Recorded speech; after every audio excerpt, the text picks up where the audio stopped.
ఊపిరితిత్తుల వ్యాధులు చాలా రకాలు ఉంటాయండి. ఏ రకాలు గనక ఉంటే మనకి గుండెపోటు వచ్చే అవకాశం చాలా ఎక్కువగా ఉంటుంది అని తెలుసుకుందాం ఇప్పుడు.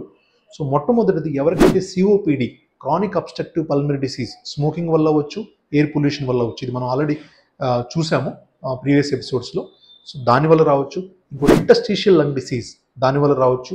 లంగ్ ఫైబ్రోసిస్ దానివల్ల రావచ్చు. బ్రాంకెక్టాసిస్ అంటే విండ్ పైప్స్ డైలేట్ అవుతాయి. ఈ 4 కారణాల వల్ల మీకు ఊపిరితిత్తుల్లో జబ్బున్న వల్ల దాని బ్యాక్ ప్రెషర్ హార్ట్ మీదకి పడి గుండె జబ్బు కానీ గుండె అటాక్ కానీ రావచ్చు. ఏ రకాల గుండె ప్రాబ్లమ్స్ రావచ్చు ఇలాంటి ఊపిరితిత్తుల జబ్బులో అంటే ఎరిథ్మియాస్ అంటే గుండె హార్ట్ బీట్ స్కిప్ అవ్వటం అనేది.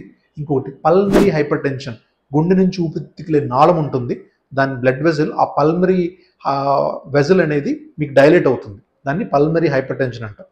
ఇంకోటి వచ్చేసి బ్లడ్ వెజల్స్, హార్ట్ యొక్క బ్లడ్ వెజల్స్ కూడా బ్లాక్ అవ్వచ్చు. సో ఈ 4 కారణాల వల్ల ఇలాంటి different types of heart attacks కానీ